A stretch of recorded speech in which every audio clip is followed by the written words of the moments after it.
تو آگے فرمایا کہ لیلۃ القدر خیر من الف شہر، وہ قدر والی رات، بزرگی والی رات 1000 مہینوں سے بہتر ہے۔ کس چیز میں فرشتوں نے اعتراض کیا تھا، تجھے برا سمجھا تھا، اور جب تو پیدا نہیں ہوا تھا اپنے ماں باپ کے نطفے پہ تھا تو ایسا گندا پانی تھا کہ تیرے ماں باپ بھی اس سے نفرت کرتے تھے، تجھ سے نفرت کرتے تھے۔ پھر اللہ تبارک و تعالیٰ نے تجھ کو ایسی صورت میں بنا دیا کہ جب تو اس دنیا میں پیدا ہوا تو اب وہی ماں باپ کے دل میں تیری تجھ سے پیار کر رہے ہیں، حالانکہ یہ تو وہی قطرہ تھا جس سے انسان نفرت کر رہا تھا، لیکن اس قطرے کو اللہ تعالیٰ نے ایسی صورت میں پیدا کر دیا کہ اب جب یہ دنیا میں آیا ہے تو اس پر پیار آ رہا ہے۔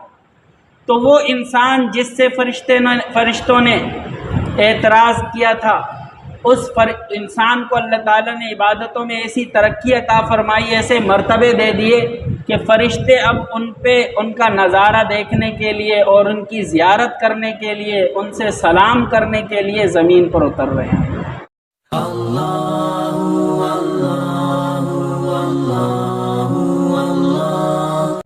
کہ انسانوں کے ساتھ جو کچھ ہو رہا ہے اللہ کے علم میں ہے، یہی تقدیر ہے۔ تقدیر یہ نہیں ہے کہ ہم اچھا کر رہے ہیں برا کر رہے ہیں، اس کو اللہ کے حوالے کر دیں کہ اللہ تعالیٰ چاہے تو میں نماز پڑھوں، اللہ نہ چاہے تو میں نماز نہ پڑھوں۔ تو تقدیر تو صرف اللہ کے علم کو کہتے ہیں، اللہ کے علم ازلی کو۔ باقی جو انسان جو کچھ کر رہا ہے، انسان اپنے اختیار اور ارادے سے کر رہا ہے۔ اللہ تعالیٰ تبارک و تعالیٰ اس کو، جب اس کے دل میں ارادہ پیدا ہو جاتا ہے کسی کام کے کرنے کا، اللہ اس کو توفیق دے دیتا ہے، کیونکہ انسان نے پہل کی ہے تو پھر اللہ تعالیٰ آگے اس کے لیے پریشانی کھڑی نہیں کرتا، اس کام کو پورا کر دیتا ہے اللہ تعالیٰ۔ تو اللہ رب العزت نے فرمایا کہ ہم نے اس قرآن کو قدر کی رات میں نازل کیا ہے۔ قدر یعنی بزرگی کی رات میں نازل کیا ہے، قدر یعنی تنگی، فرشتوں کے اعتبار سے تنگی کی رات میں، یا قدر کے معنی کریں تقدیر والی رات میں، تو پھر اس کا مطلب یہی لینا ہوگا کہ اس رات میں اللہ تبارک و تعالیٰ فرشتوں کو پورے سال کے کام سپرد کر دیتے ہیں۔ مسلمانوں کا سال یوں تو محرم سے شروع ہوتا ہے، ہمارا سال، مہینہ، اسلامی سال، لیکن علماء فرماتے ہیں کہ عبادتوں کا سال رمضان سے شروع ہوتا ہے۔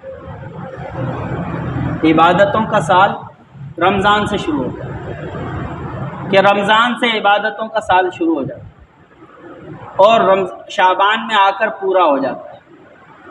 پھر عبادتوں کا سال رمضان سے شروع ہوتا ہے، شعبان پر پورا ہوتا ہے۔ تو یعنی عبادات کے اعتبار سے دیکھیں تو رمضان سے شروع ہو رہا ہے، اللہ تعالیٰ رمضان میں ہی ان کو سارے سال کے کام سپرد کر رہے ہیں۔ تو اللہ تبارک و تعالیٰ نے اس قرآن کو بزرگی والی رات میں نازل کیا۔ آگے اللہ تعالیٰ فرما رہے ہیں آپ کو کیا خبر کہ وہ بزرگی والی رات کیا ہے، یعنی اس کی کیا اہمیت ہے، اس کی کیا بزرگی ہے۔ تو آگے فرمایا کہ لیلۃ القدر خیر من الف شہر، وہ قدر والی رات، بزرگی والی رات 1000 مہینوں سے بہتر ہے۔ کس چیز میں بہتر ہے؟ ثواب میں بہتر ہے۔ 1000 مہینوں کی عبادت سے جتنا ثواب حاصل ہوگا، اس ایک رات میں جو ثواب حاصل ہوگا وہ اس ثواب سے بھی زیادہ ہوگا، بہتر ہوگا۔ کتنا زیادہ ہوگا یہ نہیں بتایا، یہ اللہ کے علم میں ہے۔ جس میں جتنا اخلاص ہوگا اس کی عبادت اتنی بڑھ جائے گی، جس کا اخلاص کم ہوتا جائے گا اس کی عبادت کا ثواب بھی کم ہوتا جائے گا۔ تنزل الملائکۃ والروح، اس رات میں فرشتے اترتے ہیں اور روح الامین بھی اترتے ہیں، روح بھی اترتے ہیں۔ فرشتے اس رات میں کیوں اترتے ہیں؟ انسان کو جب اللہ رب العزت نے پیدا کرنے کا ارادہ کیا، فرشتوں کے سامنے اللہ تعالیٰ نے بات بتائی میں ایک زمین کے لیے خلیفہ پیدا کرنا چاہ رہا ہوں، زمین میں نائب ہو۔ تو فرشتوں نے کہا تھا کہ یا اللہ آپ ایسی مخلوق پیدا کر رہے ہیں، زمین میں جا کے دنگے فساد مچائیں گے، خون خرابے کریں گے، عبادت کے لیے تو ہم بھی بہت ہیں۔ تو اللہ تبارک و تعالیٰ نے ان کو اس رات میں زمین پہ اتارا کہ دیکھو کیسے لوگ عبادتوں میں لگے ہوئے۔ کیسے لوگ میری عبادتوں میں لگے ہوئے ہیں اور کس طریقے سے رات جاگ رہے ہیں، اور کوئی تلاوت میں لگا ہوا ہے، کوئی ذکر میں لگا ہوا ہے، کوئی دعاؤں میں لگا ہوا ہے، کوئی نماز میں لگا ہوا ہے۔ تو فرشتوں کو یہ نظارہ دکھانے کے لیے اللہ تعالیٰ فرشتوں کو زمین پر بھیجتا ہے۔ علماء کہتے ہیں کہ ایک انسان جب تو پیدا نہیں ہوا تھا تو فرشتوں نے اعتراض کیا تھا، تجھے برا سمجھا تھا، اور جب تو پیدا نہیں ہوا تھا اپنے ماں باپ کے نطفے پہ تھا تو ایسا گندا پانی تھا کہ تیرے ماں باپ بھی اس سے نفرت کرتے تھے، تجھ سے نفرت کرتے تھے۔ پھر اللہ تبارک و تعالیٰ نے تجھ کو ایسی صورت میں بنا دیا کہ جب تو اس دنیا میں پیدا ہوا تو اب وہی ماں باپ کے دل میں تیری محبت بڑھ گئی، اب وہ تجھ سے پیار کر رہے ہیں، حالانکہ یہ تو وہی قطرہ تھا جس سے انسان نفرت کر رہا تھا، لیکن اس قطرے کو اللہ تعالیٰ نے ایسی صورت میں پیدا کر دیا کہ اب جب یہ دنیا میں آیا ہے تو اس پر پیار آ رہا ہے۔ تو وہ انسان جس سے فرشتوں نے اعتراض کیا تھا، اس انسان کو اللہ تعالیٰ نے عبادتوں میں ایسی ترقی عطا فرمائی، ایسے مرتبے دے دیے کہ فرشتے اب ان کا نظارہ دیکھنے کے لیے اور ان کی زیارت کرنے کے لیے، ان سے سلام کرنے کے لیے زمین پر اتر رہے ہیں کہ ہم بھی جائیں ایسے عبادت گزاروں سے سلام کریں۔ تو شب قدر میں جب اللہ تبارک و تعالی حضرت جبرائیل علیہ السلام کو حکم دیتے ہیں کہ تم اور اپنی ساری جماعت کو لے کر زمین پر بجاؤ، اور جو لوگ بھی عبادتوں میں لگے ہوئے ہیں، کھڑے ہوں، بیٹھے ہوں، لیٹے ہوں، جس حال میں بھی ہوں، ان سے جا کر مصافحہ کرو، سلام کرو۔ فرشتے اترتے ہیں زمین پر اور ہر عبادت گزار کے پاس آتے ہیں، اس سے مصافحہ کرتے ہیں، سلام کرتے ہیں۔ جب فرشتے کسی سے سلام کرتے ہیں اس کے بدن کے بال کھڑے ہو جاتے ہیں اور اس کی آنکھوں سے آنسو بہنے لگتے ہیں اور اس کے دل کی عجیب کیفیت ہوتی ہے، رونا آتا ہے اس کو۔ شب قدر میں جب ایسی کیفیات پیدا ہوں تو سمجھ جائیں کہ شاید کسی فرشتے کا ہاتھ ہو میرے ہاتھ، اور جو مانگو گے ملے گا اللہ سے۔ تو یہ اندر کی وجدانی کیفیت ہوتی ہے، دوسروں پہ ظاہر نہیں ہوتی، یہ اسی پہ ظاہر ہوتی ہے جس پہ گزرتی ہے۔ لیلۃ القدر کی علامتوں کو اللہ نے ظاہر نہیں رکھا بلکہ چھپا کے رکھا ہے۔ اگر بزرگ حضرات اس رات کو پہچانتے ہیں، کوئی دیکھ رہا ہے کہ درخت سجدے میں ہیں، یا سمندر کا پانی میٹھا ہو گیا ہے، یا اور نور ہی نور پھیلا ہوا ہے، روشنی ہو گئی ہے، تو یہ اس کی اپنی اندر وجدانی کیفیت ہے جو اسی کو نظر آ سکتی ہے، دوسرے کو نہیں نظر آ سکتی، یہ دوسرے کو نظر نہیں آئے گی، یہ اسی کو پتہ چلے گا۔ اسی لیے بزرگوں نے، ہم کتابوں میں پڑھتے ہیں، بزرگوں نے اس رات کی علامتوں میں بہت سی ایسی کشف کی باتیں ذکر کی ہیں کہ اس رات میں سارے پودے سجدے میں ہو جاتے ہیں، رکوع میں چلے جاتے ہیں، سمندر کا پانی میٹھا ہو جاتا ہے۔ تو ہر ایک کو میٹھا محسوس نہیں ہوگا، رات شب قدر کی ہوگی، آپ بھی پی رہے ہوں گے، آپ کو تو کڑوا ہی لگے گا، لیکن جس کے اوپر گزری ہوگی اس کو میٹھا لگے گا۔ اس کو اس فرشتے کے ہاتھ جب لگ گئے اس وقت اس کی کیفیت تھی، اس وقت اللہ تبارک و تعالیٰ نے اس کو رات کا نمونہ دکھا دیا۔ تو بہرحال حدیثوں میں بھی حضور صلی اللہ علیہ وسلم نے اس رات کی کوئی ظاہری علامتیں ایسی نہیں بتائی، بلکہ صبح اگلے دن کی علامت بتائی ہے کہ اگلے دن جب سورج نکلتا ہے تو بغیر شعاع کے نکلتا ہے۔ رات کی کوئی نشانی نہیں بتائی کہ رات کے وقت کیا ہو رہا ہوتا، ظاہری علامتیں ایسی تھی جس سے ہر ایک پہچان لے۔ تو اللہ رب العزت نے اس رات کو چھپایا ہے، یہ چھپانا اسی لیے ہے تاکہ لوگ عبادتوں کے لیے رات کو جاگیں۔ حضور صلی اللہ علیہ وسلم نے شب قدر کی عبادت کو پانے کے لیے جب حضرت جبرائیل علیہ السلام یہ صورت لے کر نازل ہوئے اور اللہ تعالیٰ نے خوشخبری سنا دی کہ ایسی رات ہے رمضان کے مہینے میں، اس رات میں جو عبادت کرے گا اس کو 1000 مہینوں کی عبادت کے برابر، اس سے بھی زیادہ ثواب ملے گا۔ پہلی رمضان سے ہی حضور صلی اللہ علیہ وسلم اعتکاف میں بیٹھ گئے، 10 دن اعتکاف کیا۔ 10ویں دن حضرت جبرائیل علیہ السلام حضور صلی اللہ علیہ وسلم کے پاس آئے اور حضور صلی اللہ علیہ وسلم سے فرمایا کہ آپ جس چیز کی طلب میں بیٹھے ہوئے ہیں وہ آئندہ راتوں میں ہے، یعنی شروع کی 10 میں نہیں ہے۔ پھر حضور صلی اللہ علیہ وسلم نے 10 دن کا اور اعتکاف کیا۔ صحابہ سے کہا کہ مجھے بتلانے والے نے بتلایا ہے کہ وہ رات آگے ہے، لہذا اگر کوئی میرے ساتھ اعتکاف کرنا چاہے تو بیٹھ جائے بھلے۔ زبردستی تو کسی پہ کرتے نہیں تھے حضور صلی اللہ علیہ وسلم۔ صحابہ کرام 10 دن اور بیٹھ گئے حضور صلی اللہ علیہ وسلم کے ساتھ۔ 10 دن تک کوئی بات ظاہر نہیں ہوئی، فرشتہ نہیں آیا۔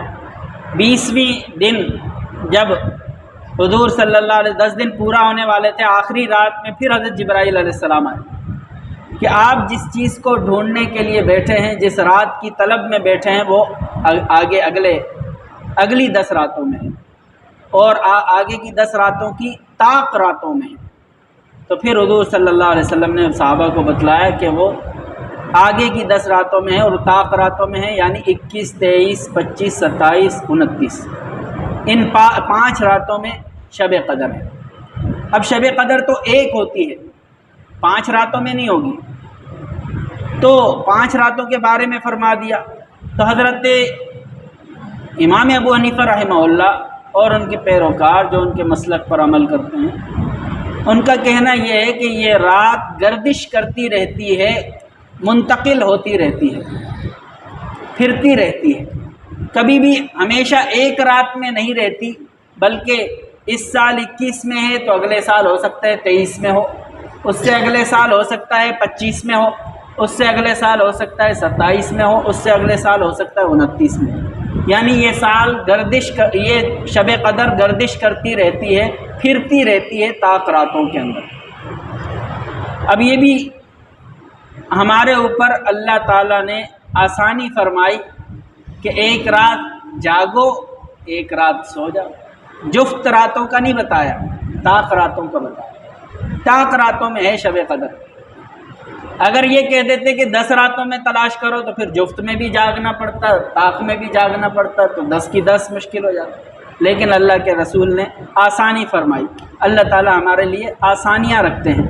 اللہ تبارک و تعالیٰ فرما رہے ہیں کہ اس رات میں فرشتے اور جبرائیل علیہ السلام نازل ہوتے ہیں، اترتے ہیں، بِإِذْنِ رَبِّهِمْ، اپنے رب کے حکم سے نازل ہوتے ہیں۔ کوئی فرشتہ اپنی رب کی اجازت کے بغیر آسمان سے زمین پہ اتر نہیں سکتا۔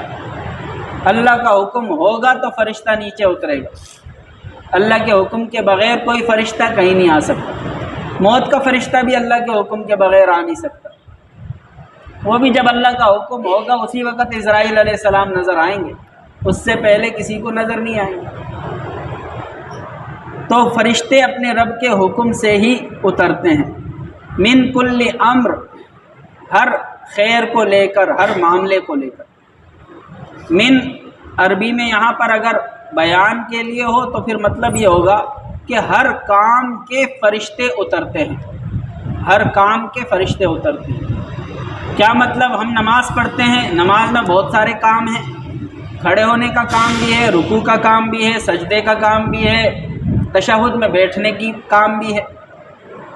ہمارے لیے تو اللہ نے عبادت ایسی رکھی ہے کہ سارے کام ایک ہی عبادت میں جمع کر دیے، لیکن فرشتوں کے لیے یہ نہیں ہے۔ فرشتوں کو ایک ایک کام ملا ہے عبادت کے لیے۔ کوئی رکوع میں ہے تو بس رکوع کی عبادت ہے، اس کے لیے قیام نہیں ہے اس کے لیے۔ کوئی سجدے میں ہے تو اس کو رکوع کی اجازت نہیں ہے، اس کو سجدے میں ہی رہنا ہے ہمیشہ۔ کوئی قیام میں ہے تو اس کو وہ رکوع نہیں کر سکتا، اس کو قیام میں ہی رہنا ہے ہمیشہ۔ کوئی بیٹھا ہے تو اس کو بیٹھا ہی رہنا ہے ہمیشہ، بیٹھ کر ہی اللہ کی عبادت کرنی ہے۔ لیکن ہم پر اللہ نے فضل کیا کہ ساری عبادتیں اللہ نے ہمیں دے دی۔ کھڑے ہونے کی عبادت بھی دے دی، رکوع کی عبادت بھی دے دی، سجدے کی عبادت بھی دے دی، تشہد کی عبادت بھی دے دی۔ فرشتوں کی ساری عبادتیں اللہ نے ہمارے لیے جمع کر دی 2 رکعت نماز کے اندر۔ تو یہ اللہ کا ہم پر فضل ہے کہ اللہ نے ہمیں بہت دیا ہے، اسی لیے ہمیں اجر و ثواب بھی اللہ زیادہ دیتے ہیں۔ تو ہر کام کے فرشتے اس رات میں اترتے ہیں۔ جو سجدے والے ہیں ان کو بھی اللہ بھیج دیتے ہیں، جاؤ سجدے چھوڑ دو، رکوع چھوڑو، قیام چھوڑو، جاؤ۔ امت محمدیہ کے عبادت گزاروں سے سلام کرو، مصافحہ کرو، تو وہ سارے فرشتے آسمانوں سے اترتے ہیں۔ تو من کل امر، ہر کام کے فرشتے، سلام، سلامتی والی ہے رات، یعنی اس رات میں سلامتی ہی سلامتی ہوتی ہے۔ اور یہ معنی بھی ہو سکتا ہے کہ اس رات میں سلام ہی سلام ہوتا ہے، کیونکہ فرشتے تو آ کر سلام ہی کرتے ہیں، ہر عبادت گزار سے سلام کرتے ہیں۔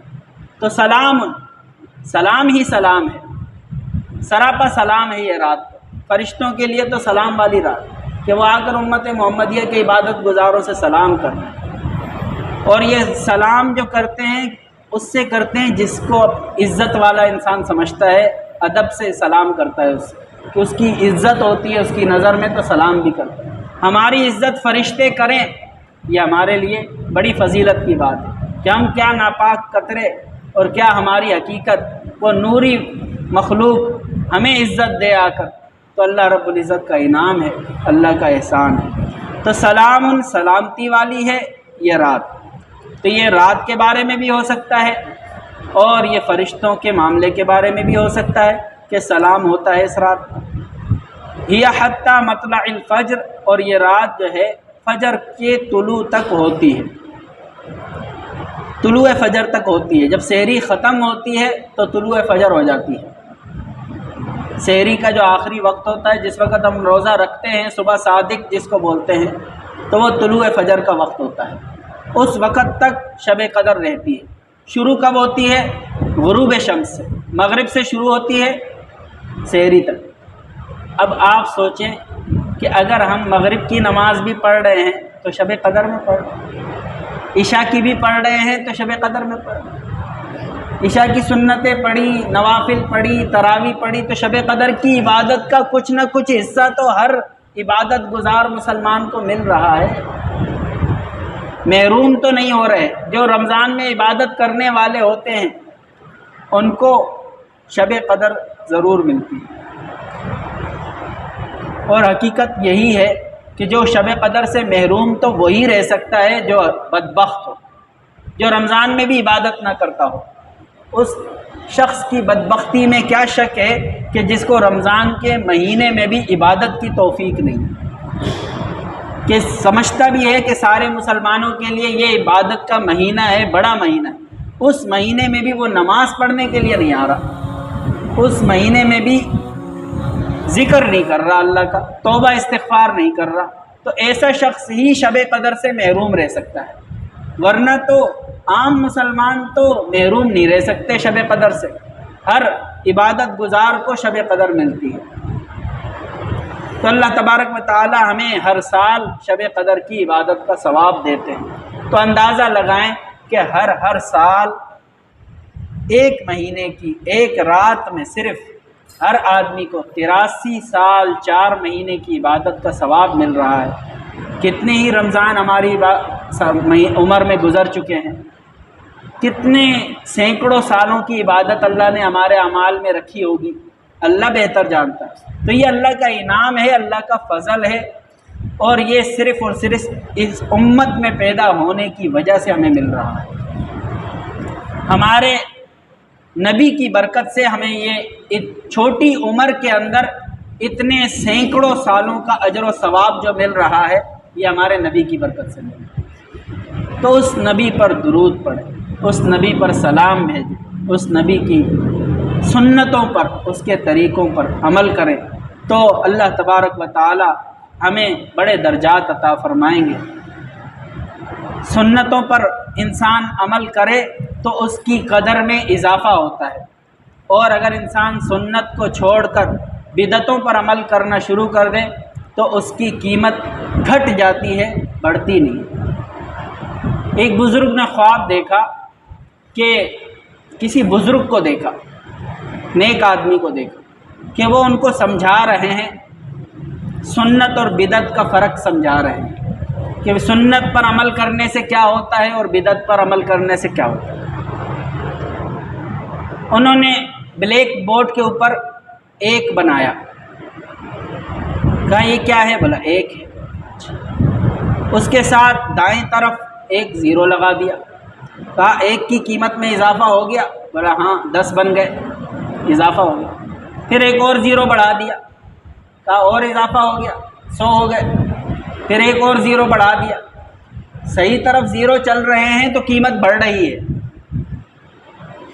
تو یہ قیمت بڑھتی رہے گی، لاکھوں کروڑوں خربوں تک پہنچ جائے گی۔ پھر انہوں نے وہ سارے صفر مٹا دیے، پھر دوسری طرف ایک زیرو لگایا، کہا بتاؤ قیمت میں کتنا اضافہ ہوا؟ کہا کچھ بھی اضافہ نہیں، یہ تو بیکار ہے۔ پھر ایک زیرو لگایا، کہا 2 لگا دیے، اب کتنا اضافہ ہوا؟ کہا کوئی اضافہ نہیں ہوا، قیمت تو وہی، ایک تو ایک ہی ہے، اس کے علاوہ تو کچھ بھی نہیں ہے اس کے پاس۔ 3 4 کیا بولا 1000 صفر لگا دو اس کے آگے، ایک سے بڑھے گا نہیں۔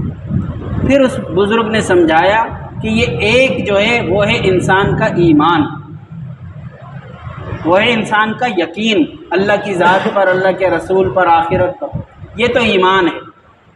اور یہ جو زیرو جتنے لگ رہے ہیں یہ ہیں انسان کے عمل، اور یہ زیرو جو سیدھی طرف لگ رہے ہیں یہ ہیں سنت کے مطابق عمل، اور یہ زیرو جو الٹی طرف لگ رہے ہیں یہ ہے وہ عمل جو نیک تو ہے پر بدعت والے ہیں۔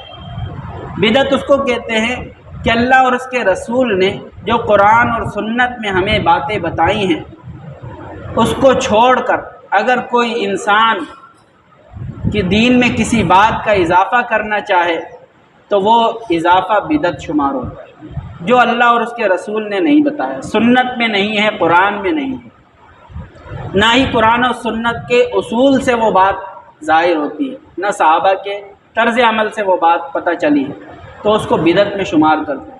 کتنے ہی بدعتی لوگ ہیں، بہت سارے اچھے کام کر رہے ہوتے ہیں، ہمیں دیکھنے میں تو یہی نظر آتا ہے اچھے کام ہیں، کوئی برے کام تو نہیں، لیکن دیکھنے میں تو زیرو اور زیرو میں کوئی فرق نہیں تھا، یہ بھی زیرو تھا وہ بھی زیرو تھا، دکھنے میں تو ایک جیسے تھے، لیکن اس زیرو کی قدر اس زیرو سے قدر بڑھ رہی تھی، اس سے قدر نہیں بڑھ رہی۔ وجہ کیا تھی کہ یہ صحیح طریقے پر تھا زیرو تو قدر بڑھ رہی تھی، وہ غلط طریقے پر تھا تو قدر نہیں بڑھ رہی۔ تو اسی طرح ذکر ایک انسان کرے اس طریقے سے کرے جو اللہ اور اس کے رسول نے بتایا ہے تو وہ قدر بڑھا دے گا انسان کی، اللہ کے ہاں درجے بلند کروا دے گا۔ لیکن انسان اگر ذکر اس طریقے سے کرے جو اللہ رسول نے نہیں بتایا اور نہ اللہ رسول کی طریقے کے مطابق ہے تو وہ ذکر بدعت میں چلا جائے۔ جیسے نمازوں کے بعد کوئی شخص کسی خاص ذکر کو لازمی کر دے کہ یہ خاص ذکر کرنا لازمی ہے، حالانکہ اس خاص ذکر کے بارے میں نہ اللہ نے بتایا ہے نہ اللہ کے رسول نے بتایا، لازمی نہ اللہ نے کہا ہے نہ اللہ کے رسول نے کہا ہے، لیکن وہ انسان یہ سمجھتا رہا ہے کہ یہ لازمی ہے، اور اگر کسی نے نہیں کیا تو اس کو ڈانٹتا بھی ہے، اس کو برا بھی کہتا ہے کہ تم کیوں نہیں کرتے۔ تو یہ تو اضافہ ہے، یہ ہے دین میں اضافہ، اس کو بدعت کہتے ہیں کہ جس چیز کو اللہ رسول نے لازم نہیں کیا اس کو آپ کیسے لازم کر سکتے ہیں۔ صدقہ خیرات کرنا کسی دن کے ساتھ خاص نہیں کیا اللہ رسول نے، اب آپ دن کے ساتھ اس کو خاص کر دیں اور اسی دن میں لازمی کر دیں، یہ بدعت بن جائے گی۔ اسی وجہ سے تیجا، 40واں، 10واں، یہ ساری ہم جو بدعت کہتے ہیں اسی وجہ سے کہتے ہیں کہ لوگ ان دنوں میں اس کے کرنے کو لازمی سمجھتے ہیں کہ ان دنوں میں کرنا لازمی ہے، اگر نہیں کریں گے تو بس پھر جیسے کہ گویا ثواب نہیں پہنچے گا۔ تو یہ لازمی تو نہیں ہے، رسم و رواج ہے، اس کو بدعت کہا جاتا ہے۔ باقی صدقہ خیرات ہو، نیک اعمال ہوں، کوئی انسان اس کو کسی وقت کے ساتھ لازمی نہیں کرتا ہے۔ ہاں جس ذکر کو اللہ نے لازم کیا ہو، اللہ کے رسول نے لازم کیا ہو، وہ تو لازمی ہی رہے گا۔ جیسے تکبیر تشریق پڑھتے ہیں ہر نماز کے بعد، اللہ اکبر لا الہ الا اللہ اللہ اکبر وللہ الحمد، لیکن یہ کب پڑھتے ہیں؟ بقرہ عید کے دنوں میں پڑھتے ہیں، ہر نماز کے بعد پڑھتے ہیں، 5 دنوں تک پڑھتے رہتے ہیں۔ اب یہ اللہ کے رسول نے لازم کیا ہے، اللہ کے رسول نے ہمیں بتایا ہے، اب یہ ذکر ان دنوں میں اس نماز کے ساتھ لازمی کریں تو یہ بدعت نہیں ہے، یہ سنت ہے، کیونکہ اللہ کے رسول نے بتایا۔ لیکن عام دنوں میں اگر ہم اس کو لازمی کر دیں، جیسے آج کل تکبیر تشریق کو کوئی کہے کہ بھئی لازمی ہے ہر نماز کے بعد پڑھا کرو، تو پھر ہم کہیں گے کہ یہ بدعت ہے۔ کیوں؟ ان دنوں میں اللہ کے رسول نے لازمی نہیں کیا، ہم لازمی کریں گے تو یہ بدعت بن جائے گی۔ تو اللہ تبارک و تعالی سنت کے طریقوں پر عمل کرنے سے انسان کی قدر و قیمت کو بڑھا دیتے ہیں، اتنا بڑھا دیتے ہیں کہ اس انسان کو اللہ اپنا ولی بنا دیتے ہیں۔ اللہ کے جتنے ولی ہیں وہ سنت پر عمل کرنے سے ولی بنتے ہیں، بدعت پر عمل کرنے سے کوئی ولی نہیں بنتا، بدعت والے عمل شمار ہی نہیں ہوتے۔ تو ہمیں بھی اگر اللہ کا ولی بننا ہے، اللہ کا دوست بننا ہے، اللہ کے قریب ہونا ہے، تو پھر ہمارے لیے بھی راستہ سنت کا راستہ ہے کہ ہم سنت کے راستوں پر عمل کریں، نبی کی سنتوں کو اختیار کریں، ہم بھی اللہ کے ولی بن جائیں گے، ہم بھی اللہ کے دوست بن جائیں گے۔ اللہ تبارک و تعالی آپ کو بھی اور مجھے بھی سنت طریقوں پر عمل کرنے کی توفیق عطا فرمائے، اور اس قرآن پاک کی برکتیں اللہ آپ کو بھی عطا فرمائے، مجھے بھی عطا فرمائے۔ وآخر دعوانا اللہم آنس وحشتنا فی قبورنا، اللہم اغفر لنا وارحمنا بالقرآن العظیم واجعلہ لنا اماما ونورا وہدی ورحمہ۔ اللہم ذکرنا منہ ما نسینا وعلمنا منہ ما جہلنا وارزقنا تلاوتہ آناء اللیل وآناء النہار واجعلہ لنا حجتا یا رب العالمین۔ اللہم انا نسألک علما نافعا ورزقا واسعا وشفاء من کل داء۔ اللہم انا نعوذ بک من علم لا ينفع ومن قلب لا يخشع ومن نفس لا تشبع ومن دعاء لا يستجاب لها۔ اللہم انفعنا بما علمتنا وعلمنا بما ينفعنا۔ اللہم انفعنا بما علمتنا وعلمنا بما ينفعنا۔ اللہم انفعنا بما علمتنا وعلمنا بما ينفعنا۔ یا حی یا قیوم برحمتک نستغیث۔ اللہم اجعل القرآن العظیم ربیع قلوبنا ونور صدورنا وجلاء حزننا وذہاب ہمنا برحمتک یا ارحم الراحمین۔ آمین آمین آمین یا رب العالمین۔ حسبی اللہ و نعم الوکیل، نعم المولا و نعم النصیر۔ حسبی اللہ